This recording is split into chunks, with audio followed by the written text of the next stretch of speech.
We need to talk. Apple is doing some amazing... This isn't even plugged in.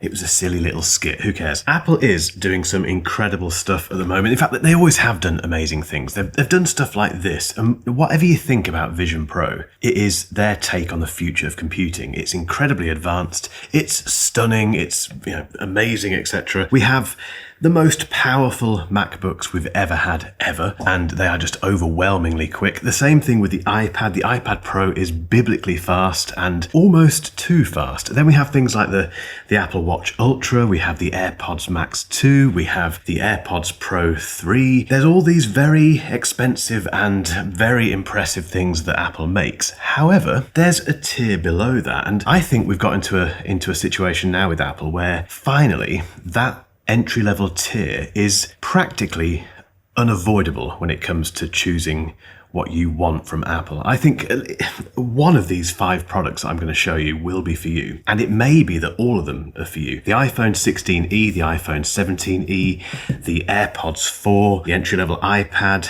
the MacBook Neo. People are enjoying this entry-level stuff from Apple, and I think you can spend $2,000 on a setup that is biblically capable and a lot better than the competition. Let's get into it. Let's start with the iPhone 17e. This is the most iPhone ever, and if you're coming from an iPhone XR like my mum did, she went from the iPhone XR to the iPhone 16e last year, or the iPhone 12, the 14, one of those, those earlier versions, and you go for this, you will be really happy because it's made for you. And I think that group of iPhone buyers is much bigger than tech YouTube admits. I've been guilty of this in the past. I've looked at these entry-level iPhones and thought, nah, you don't need that. Then I reviewed this one, the 16e last year, and switched from the iPhone, 16 Pro Max to this one for 6 months and realized it's a really good iPhone. It just does the iPhone thing perfectly. No, you don't get ProMotion. You don't get any kind of meaningful optical zoom length on your camera. You don't get the ultra wide, which is a bit of a miss from my perspective, but again, I'm not a regular buyer. I think for most buyers, and I mean that seriously, the iPhone 17e is the one to go for. And if it's not, just get the regular iPhone 17, because that is the best iPhone I think Apple has ever made. For everyone else though, and I think that is a huge group, this is the one to get. And then you might say, well, why not go for the iPhone 17 if that's the best iPhone Apple has ever made? And that's a very good point, but it's the price. We live in a very expensive world these days where petrol and all sorts of things cost an absolute fortune. The iPhone 17e is barely noticeable as an outgoing expense every month if you go with a carrier subsidy. It's a no-brainer. And if it's not a no-brainer, you have other options. There will be a running theme with that advice as this video goes on. Oh, that didn't go well. Earbuds. Everyone needs a decent pair of earbuds in 2026, and it's best if they're noise cancelling. The AirPods Pro 3 are the best on the market. Nothing beats them in terms of the combination of audio quality, noise cancelling, transparency mode, which is just magical. Everything about them is just superb. The problem for AirPods Pro 3 is the fact that the AirPods Pro... No, got that wrong straight away. AirPods 4 with ANC exist, and these are cheaper than these, yet they still have the noise cancelling, they still have the Apple ecosystem stuff, they still have the clever H2 chip smarts in there as well. You're not missing much apart from the type of fit. These have that little silicon, whatever it is, tip on them. These don't. And if these fit your ears, get them. Just get them. Unfortunately for me, they do not stay in my ears. The left one, because I have a weird left ear, clearly, is always loose. And it's so annoying because if I took my tech reviewer hat off and turned myself into a proper, normal human being, I would just buy these over the AirPods Pro 3 every single day of the week. They're cheaper. Okay, they're not the entry-level version, but if you just spend a little bit more and get the AirPods 4 with ANC, you've saved yourself money on the AirPods Pro 3 and you still have a pair of the best noise-cancelling earbuds on the market. Apple is leading the game with these, and even the cheaper version are insanely good. Now, if you want the absolute best audio and the idea of not having the Pro version of AirPods is going to bother you, get the AirPods Pro 3. You have the choice. Oh, and if you want to spend even less, just get the regular AirPods 4. Again, you have choice. Okay, you need to get yourself an iPad. You have a few choices. You could get the iPad Pro. This is the M5 version, the 13-inch version, or the 11-inch version. You could get yourself the iPad Air, which is the best iPad Apple has ever made, or you could get yourself the iPad Mini, which is the best form factor for an iPad in my humble opinion, but it's not for everyone. Or you could just get yourself the regular entry-level iPad, which is about 330 quid in the UK. Insane. We'll put the pricing down here. It's hard not to recommend this iPad to most people because people who need an iPad Pro know they need an iPad Pro, or they just want it. Either way is absolutely fine. The iPad Air is for people who's the iPad Air for?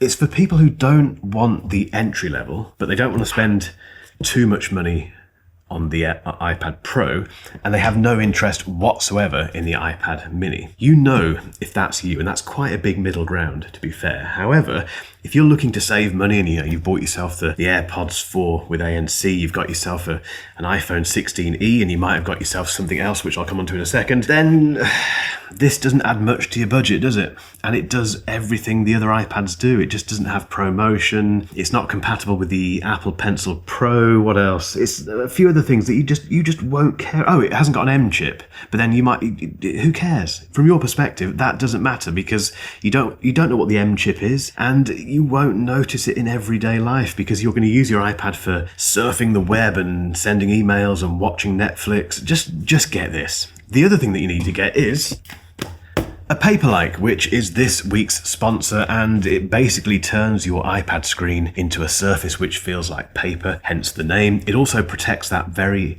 lovely and not expensive, in this case, iPad display, so it does two things very well. It's very hard to explain what it feels like in terms of the paper-like feel, which sounds odd, but trust me, the first time you experience it, it's just mesmerizing. It feels like paper, it sounds like paper, it just makes the process of using your Apple Pencil on your iPad much more enjoyable. So if you sketch, if you take notes a lot, if you do any kind of drawing or writing with your Apple Pencil, you need to get yourself a Paperlike. They're incredibly easy to apply. If I can do it, you can do it. And as always, guys, the link is down below.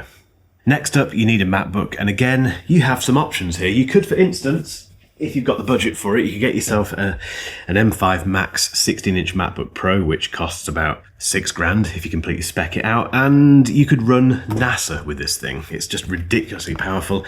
You could also get yourself a MacBook Air, which was the best MacBook Apple ever made until this arrived. This is the MacBook Neo. This one does have a 1984 D brand skin on it, which is why it looks a bit different, but I promise this is a MacBook Neo, as you can see there, and it's just the best thing Apple has ever done. For me, that used to be the M4 Mac Mini, which is over there somewhere. That opened up macOS to a much wider audience, and for the price, it was just unbeatable. However, you needed to add a keyboard, a display, and a mouse or a trackpad to that, which made it a bit more complicated. This has all of that stuff. It's got a fantastic display, it's got a keyboard, it's got a trackpad, it's built like a tank, and it's at that price point just like the M4 Mac Mini, which gets so many people into macOS. If you just do regular computery stuff, email, Slack, browsing the web, all the normal computer things, if you don't do really heavy video editing and music production and coding and all that sort of stuff, just get this. And if the MacBook Neo isn't enough for you, if you need more than 8 gig of unified memory, if you need a backlit keyboard, for instance, you've got choices. Go for the MacBook Air, go for the MacBook Pro, get the one that you need.